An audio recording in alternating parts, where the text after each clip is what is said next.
Well, welcome to the Seven Figure Builder Show. My name is Julie Baranek, founder of Seven Figure Builder, where we help high achieving business owners save time in their schedule every week by implementing marketing automation to grow and scale their businesses to seven figures and beyond. And I'm here today with my friend Shaniqua Horstead. How are you, Shaniqua? I am doing amazing, excited for what's coming ahead this week. Thanks so much for the opportunity. Yeah, my pleasure. Absolutely. So, for those that haven't had the pleasure of meeting you yet, can you tell us a little bit about what you do with your business? Sure, absolutely. So I'm Shaniqua, and in my business, I get the opportunity to help female entrepreneurs build their brands online. So we do everything from brand development, imagery, marketing, things of that nature, primarily on social media. We have helped some clients to build their brands offline, but mostly in the brand development phase, those people who are within those first like 5 to 6 years, or those who are looking to rebrand. I think that branding is a space that is growing. Today, people realize that branding is definitely important to be coupled with your marketing strategy. And so we just get the opportunity to help female entrepreneurs, mainly coaches, consultants, those who are service providers, to really develop authentic brands online. Yeah, that's awesome. And you hit on a key point that, we think of branding, oftentimes it's at the beginning, right? That we're getting started in our business and we're trying to figure out what does our brand look like. But so many businesses, and I've seen it in my career, but around that 3 to 5 year mark, they're like, okay, I need to kick it up a notch. Let's take another look at this. I now know who I'm talking to, what I want to do, right? Who I want to help. And that's where you can help them polish it even more, right? Yes, absolutely. And I think that's important because when we first start out our businesses, we have sort of this idea, right, of what we would like to accomplish. But as our business matures and as we mature as business owners, we may find that what we thought was our brand personality or our brand colors or our brand, persona might be totally different based upon who we're trying to reach. You might enter the market one way in your first, 1 to 3 years. And then as you start to put yourself out there, your clientele could shift, your thoughts may shift, your goals may shift. And so I think it's important that people on a regular basis revisit their brand strategy and what their brand actually looks like online. Totally. So to that point, has your business, has your brand shifted over the years, or has this always been your focus area? It has shifted. When I first started out in my very first business, honestly, I tell people this all the time, but my first business was a jewelry company, right? And through jewelry is where I found my passion for helping women to build their confidence.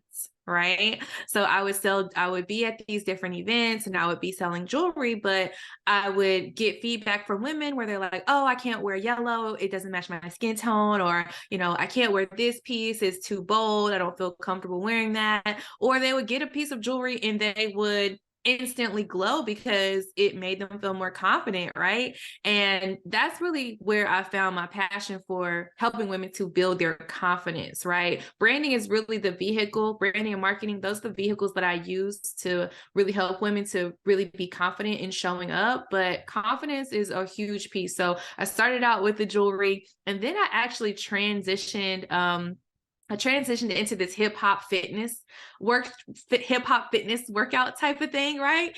And that didn't last long because I couldn't come up with the routines every week, right? So that didn't last long, but still embodying that confidence piece. We would do affirmations and look at ourselves in the mirror. I mean, because how often do you look at yourself in the mirror and affirm yourself, right, without feeling awkward? So we did that during the class, and then I got into some coaching and consulting. Started out with confidence coaching and doing some consulting with different organizations to help their employees be more confident and showing up and making decisions and things like that. And then I got into branding and marketing. Nice. We all have a roundabout path. Yeah. And we end up where we're supposed to be, right? Whether we like it or think we're going to end up there or not. Absolutely, 100%. But I'm grateful for every piece of the journey, right? Yeah, that's awesome. Yeah, they feed together. And, you mentioned about confidence, right? I think so often we forget that in our business, we're really after selling an emotion. There's something behind our business, right? For you, it's confidence. For other companies I've worked with, it's the experience, it's saving time, it's saving something that is that value to your client. It's often not really the product that we're selling. The product is more the vehicle and how they get to whatever it is, that emotion and that value that they have.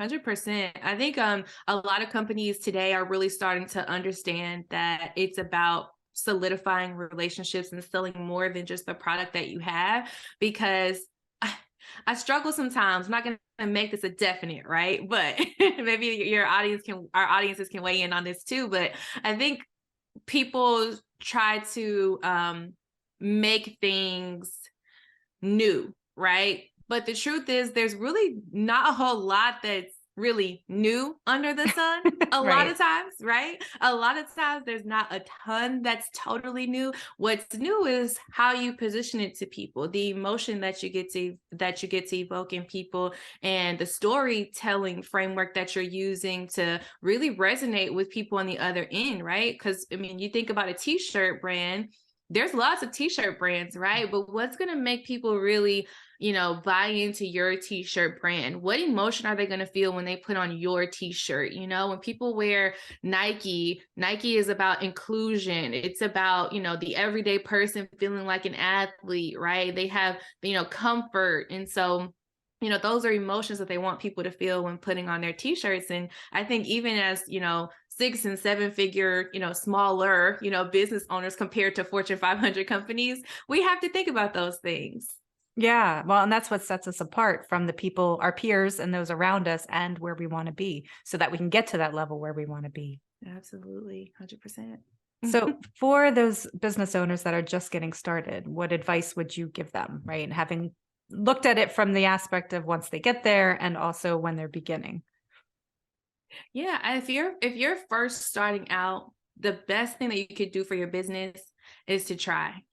The best thing you can do is to try and test, right? Because the way one person found success is not necessarily going to be the same exact way that you find success, right? You're going to have to try out different things. You're going to, try some things that don't work well. You're going to try some things that do work well. And, learning how to duplicate the things that work well for you and your time, especially if you have a family, right? If you have a family, you have to think about, what's going to work well for your family and what's going to be sustainable, right? I think we get burnt out so quickly and so easily because we're putting so many things on our plate. And one of the things you said in your intro was saving time, right?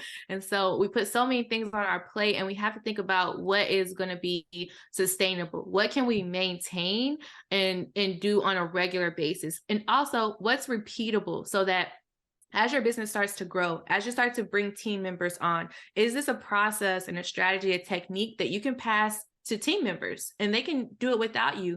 Especially one day you may want to sell your business. You want to be able to pass down some sort of blueprint. So I think that would be the most important thing. Try, test, and duplicate what's working. Totally, totally. And the key there with trying, to me, is you're going to fail. Like, things are not going to work, because if you only had to try one time, it wouldn't be a process of try and try again, right? But you're going to have to keep trying different things and measuring them and seeing what works, what doesn't work. I'm a data geek, a tech geek, so I like to look at the analytics and to dig into, okay, A/B testing and all the stuff that, tells me concretely what is working and what doesn't work. But the key there is the persistence, and that you just keep trying different things. And you might see somebody doing something and try that idea. Okay, that's not my gig. That's not, that doesn't fit my brand. And you've got to keep trying different things and not get frustrated and burn out by the fact that this isn't working. It may not be the big things not working. It could just be that one little technique that you're trying isn't working. Yeah, 100%. I think also with newer entrepreneurs, I've mainly worked with people who are within their first 5 years, like I said. And so a lot of times with new entrepreneurs, they don't embrace the journey. right? I'm going to say I'll put myself in there because I'm less Totally. than 10 years in the game, right? So I'll put myself in there. We don't embrace the journey. We want to get to that end result, like you said, that we see in our head, that vision that we see in our head of success. We want to get there so quickly. And I think that's where I love social media, but I also despise social Yeah. media because you got people who are like, oh, I'm an overnight success. And now everyone thinks that they get one viral video and their products are going to, sell out and their courses are going to sell out. And it's like, doesn't always work out that way. Exactly. That's why they call it a grind. Is you got to keep working at it until you get to where you want to get.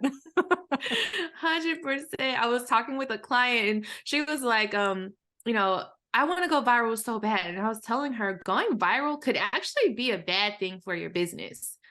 And she was like, huh, how? So, I mean, it's a whole thing, going viral is not always the best thing for your business for sure. Right. Well, and not just, the flash in the pan that's going to die out. And then you think, well, okay, what next? You've got to try to recreate it, which is almost impossible to do. But the other part is it also exposes all your weaknesses. Like you have to have the structure in place behind the scenes to support the business, to support that exponential growth. Otherwise, you're going to fall on your face. To your point that 100%. viral is not always what it's cracked up to be. Yeah, 100%. Yeah. So I hear you've got some big things in the works this year. You want to tell us about what you've got cooking? Absolutely. So this year, I'm actually planning a women's business conference, right? We've been virtual for the past 3 years, right? And I really believe it's time for us to get back into some in-person action and build some in-person, productive relationships. So in May, I'm excited to share that I'm going to be hosting a women's business conference here in Charlotte, North Carolina. And That's so incredible. I've got about 9 speakers, including myself, and we're going to talk all about business and branding and marketing. And the goal is really to equip the women who come in, not only with tools to build their business, but also with the confidence to show up and build their business, and also have someone to their right and to their left that's like-minded and who's willing to, go the distance with them and support each other and hold each other accountable. So I'm excited for the conference. We've got some really great speakers, and it's going to be an awesome experience. That's amazing. Yeah, I saw some of your pictures online. It looks absolutely beautiful. Can you share Thank where you're you. having it or any details around it? Sure, absolutely. Thank you. So the conference is going to take place in Charlotte, North Carolina, May 19th through the 21st. And the place where people can learn more about it is www.reviveher2023.com. And you can learn all about the other speakers. You can learn all about the agenda for the event.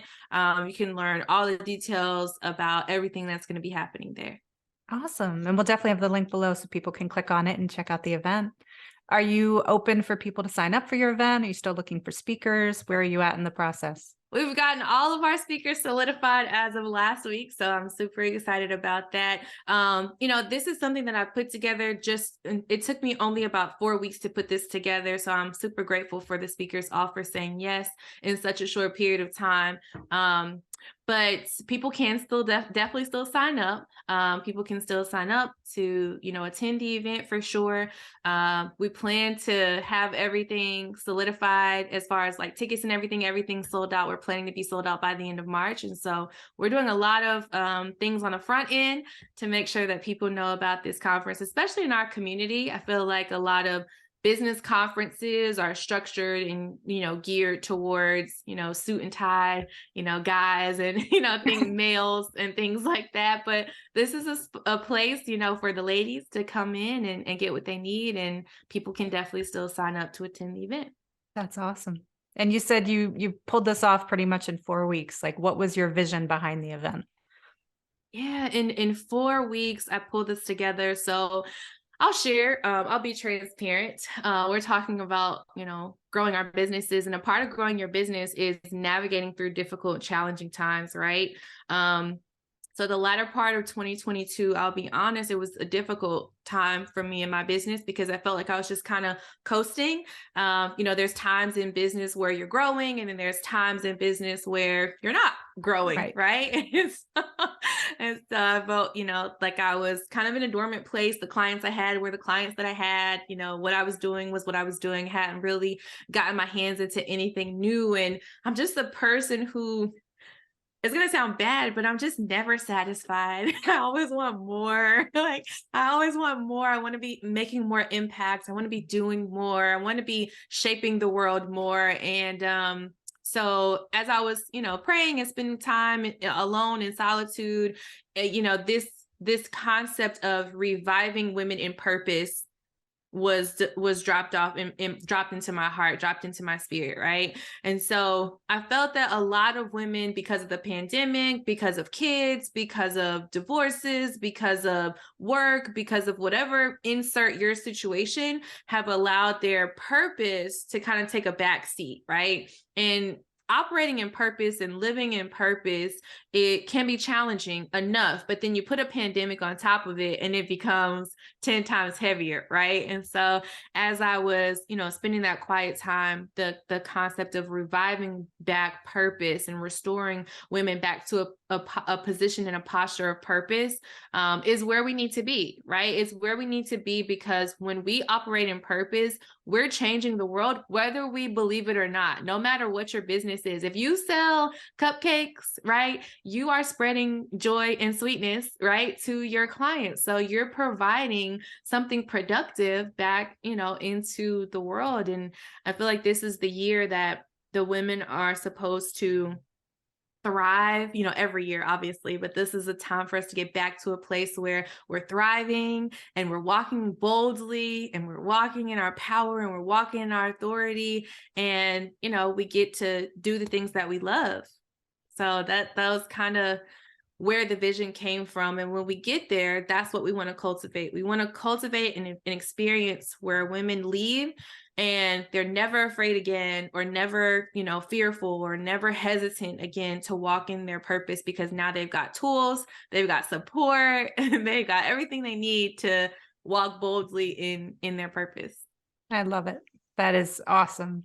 And I know for me, my faith is core to who I am. So much respect for stepping out in that, vision of inspiration and what you've been able to accomplish. I mean, we tend to grow the most outside of our comfort zones, right?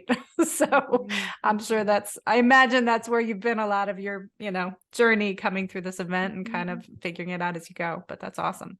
Thank you so much. Yeah, I've had smaller events, but this is going to be the biggest. We're expecting about 70 to 80 women. And, I am excited for what's going to happen in their businesses and in their lives when they leave. That's awesome. So cool. So in your business journey, what would you say has been the most life-changing goal or experience that you've had? And maybe this is it for you, but what comes to mind with that? The most life-changing, I would have to say leaving corporate America. Probably a year and a half ago, I was really struggling with my mental health. I was really struggling with anxiety. I was really struggling with, taking care of myself and my kids and my husband. And I was really angry. I really became a person that I think my family didn't recognize, a person that I didn't recognize. And it all was because I was stressed. I was easily irritable. And it was a really hard time for us as a family. I think my husband probably wanted to divorce me or something during that time. Oh, But he's so sweet. He's so sweet. He was a great support system. But during that time, I was very stressed. It was very stressful at work. I was working in banking and treasury management, and I was working from home, and my kids are smaller. Okay. My kids at the time were like 3 and 4, wow. they're toddlers. And so, we're in the pandemic and we're doing all the roles and we're playing all the parts, and I'm running a business on the side, and it just all was crumbling. So I went to my job and I said, hey, I need to prioritize my mental health. And when you go to a corporate job and you tell them you need to prioritize your mental health, they look at you like you have 3 heads. They're like, what? Mental health? What is that? Right. Go work on that. They're like, yeah, okay, you have a break and a lunch for that, right? Totally. So, I went to them. I was like, hey, I need to take some time away and prioritize my mental health. And long story short, the answer was no. So I had a real serious conversation with my husband, and he was like, you know what? If this is gonna help you get back to who you are and who you were destined to be, I support you in leaving your 9 to 5. So I left my 9 to 5, August 2021, I want to say, I think. Yeah, 2021, because we're in 2023. Yeah. August 2023, 2021. And I've been in full-time entrepreneurship since then. But the reason why it was so transformational for me is because when you have a business as like something you're doing on the side, and it's pretty much your sole source of income, and you think you have a lot more time, you have to be so much more disciplined. And when I first started out in full-time entrepreneurship, I have to say it was challenging finding that discipline. And I had to figure out how to be more disciplined as a full-time entrepreneur, disciplined with my finances, disciplined with my time, with the relationships and connections that I was making. And so that was something that has been extremely transformational for me in my business, because before I would kind of dibble and dabble, not that I wasn't taking my business seriously, but not as seriously as I am now in being full time and after establishing that discipline. So I would say that was really transformational for me in my entrepreneurship journey. That's awesome. Yeah, I can identify. I had my business all through my kids being little. So that's a huge struggle in trying to juggle what you're doing in your business and family life. And what did you find helped you the most? It sounds like some healthy boundaries and just setting up that more concrete structure for yourself. But what helped you the most with that? Yeah, I would absolutely say having a more concrete structure. I think when we leave our 9 to 5s, we want to leave everything that job represented and everything that corporate America represented. But they actually have some really good, like, things in place, like a schedule. Like, that's genius. A I keep that. schedule is genius. I'll keep that part. Taking a lunch break. Planning out your days. I think what's really been extremely vital for us as a family is sharing what's happening, right? So, like, when I was in a place where I was like stressful and I was stressed out, I felt alone, and I was trying to do everything on my own without involving my husband, like, I would be doing this and trying to parent my children at the same time. But when I opened up those doors of communication, with my husband and our families, to say, okay, this is what's happening on this day at this time. Who do we need? Where do we need to be? I think that has been probably one of the biggest things in setting boundaries with my kids. Like you said, I think I feel like I'm rambling. You're good. There's I think that there's a sort of toxic culture around motherhood that says, like, you got to be with your kids and you can't tell your kids no, and they got to be attached to them at the hip, and all of these things, and not that there's anything wrong with mothers who do that, but there are some mothers who have to set those boundaries with their kids, right? So, like, my kids know, don't come in here right now, right? Yeah. They know that they can't come in here right now, and sometimes I can't play because I'm still working. If I don't treat this like a job, like if I don't treat this like I would a real job, then nobody else will in my house either, right? So I have to tell my kids, hey, I'm working right now, I have a meeting right now, I'm doing this right now. And we have to have those boundaries in place. And sometimes they'll go to a sitter, sometimes they'll be with my husband. But I think we have to, as mompreneurs, understand that it's okay to set healthy, productive boundaries with your kids. And it's okay for them to learn too that this is not a time that mommy can play right now, or this is not a time that mommy can read right now, or whatever the case may be. So I think that has also been very helpful for us as a family, and being able to explain to my children why. I think sometimes we don't want to answer why, especially like in my culture, you don't ask your mom why, right? Right. You don't ask why. You might end up like across the street at the neighbor's house or something.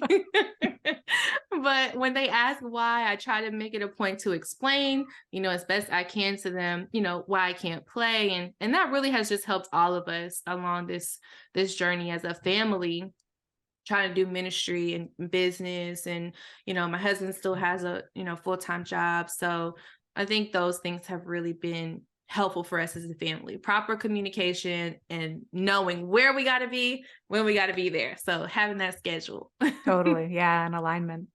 And I think so often there's so much guilt that we feel that goes along with that and not being there. And I'll speak for myself, but having my kids grow up and having a business and all of that, you feel like you want to be there with them. But in reality, you're teaching them healthy boundaries. Like when they go to school, they can't just run out the door, right? They're going to get in trouble. Like there's things that they need to learn, that there's structure. And kids, as they grow, they're always pushing those boundaries from day one to they move out of the house and then they do it for somebody else. So I think it's, we can't embrace that guilt. Like we have to understand that boundaries are healthy. Like we need those healthy boundaries, and that your kids need to be safe, of course, and that you have people to keep an eye on them. But still, you don't have to be with them 24 hours a day, and that's still okay, right? That's a healthy thing for them. Yes, 100%. And mom guilt is definitely something that is very real.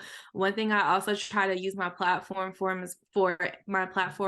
as well is helping, women to understand that we're individuals first, right? Yes, we're wives. Yes, we're moms. Yes, we're daughters. And, our family is going to call on us. But I used to be that person who was always like, yes, yes, yes, yes. My mom calls, needs me to do something. Yes. My aunt calls, needs me to Of do course. something. Yeah. I'm there. Right. Yeah. So, having those boundaries with everyone is important. You are more than whatever titles you have. Even if you don't have children, you might be caring for someone, right? And it's okay to have those boundaries. No is a complete sentence, and Yeah. it's totally fine, especially. And I'm sorry, I'll say this and then I'll pass it back to you, but I think also when we sort of hone in on what we're trying to accomplish and we make those sort of, I'll call them sacrifices for lack of a better word, but sacrifices has a negative sort of connotation, but we make those sacrifices for, a year to 3 years, right? That's only a year to 3 years that you're making those quote unquote sacrifices in order for you and your family to live the way that you all desire, right? I may have to tell my mom no today, but next year, I'll be able to do everything she needs me to do, because now I've set myself and my family and my business up in a way that, we are, to your point of your podcast, making 6 and 7 figures. So, Right. you may have to have that temporary, time where it feels like you're missing out, or it feels like you have to say no all the time, but understand and know that you're doing it for a purpose, so that you can live the rest of your life the way that most people won't, because they're not willing to make those sacrifices and do what it takes, to sacrifice temporarily and live the life of their dreams. So I think that's important for people to understand and know as well. For sure. And I think the other part in that is where no is an answer is in our life. Like, you went to your job and you asked them for help and they said no, which can be devastating, right? When you hear that. And in reality, it's shifting your journey to the place where you need to be. Like, I always live my life of God, open the doors where you want me, close the doors where you don't. And Absolutely. there's a reason for that. 100%. I was listening to this video the other day, and it was an audio of a woman, and she was talking, and she was like, Oprah was fired at 22 from like age 22 from like one of her first networks or TV shows. And I was like, I bet they really regret now firing Oprah. But right? the lady in the audio, right? The lady in the audio, she was like, no, that was good for her, because when she was 22, she wasn't Oprah yet, right? And that failure, or that door closed, opened other doors that led her to to where she is now. So I love that that motto that you said about God closing doors and opening doors. So absolutely. Awesome. Thank you. Yeah, it's helped me a lot through my life. And, I've seen it now play out in my kids. My kids are a little older than yours now, but my son got laid off. And so it just, you think it's life crushing at the moment, but Mm-hmm. it gets you to where you need to be, right? And it changes that course for you. So you got to look at it at what is this trying to accomplish in my life? Not, oh my God, this door's closed in front of me, right? There's always another door and there's always another way. Absolutely. Perspective is 90% of the battle for sure. Totally, totally. So if you had the attention of the world for 5 minutes, what would you tell them? Ooh, the attention of the world for 5 minutes. This is going to sound a little bit corny, but I would say believe in yourself. I would say believe in yourself, believe in the gifts and the talents that God has given you, because you have those gifts and those talents for a reason, right? The problems that you identify in the world that grieve you, that cause you frustration, that you want to provide a solution for, do it, because you may just be the next person who is, going to create the next cure, right? You may be the person who's going to create the next electric car. You may be the next person who's going to create, the next energy saving thing to help sustain our world a little bit longer, right? So believe in yourself. And there's going to be times where it feels scary and it feels uncomfortable, and people might think that you're crazy, right? People like, you're quitting your job. Yeah, I'm quitting my job. People might think that you're crazy. But just hold fast to the way that you see the world. Hold fast to the change and the transformation that you want to see in the world. Like I said, even if you make cookies, even if you make cakes, you're spreading sweetness and joy and goodness to people, because they're going to feel so good when they eat that cookie or that cake. And that's how serious you have to be about your business and your brand.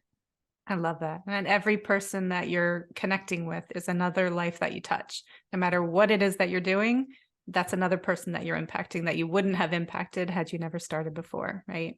Absolutely. Awesome. So how can listeners support you in your work? Well, you guys can connect with me over on Instagram. Instagram is my primary platform. Also, if you enjoyed this, podcast or anything I share, definitely feel free to share out the podcast with a friend. I think that's sharing is definitely caring, and like you said, the more people that we can reach and connect with, even in the short few minutes that we've spent here, I think it's still super impactful. So that would be a really great way to support the work that I think both of us are doing here. Absolutely. Thank you. And for the Revive Her conference that you have coming up, and all your links, we'll have them down below so everybody can grab them and check out the work that you're doing. But thank you so much, Shaniqua, for being on today. I really appreciate it. Absolutely. Thank you for allowing me the opportunity to be on, and thank you for curating a space for us to be able to share and for people to be able to hear. Thank you.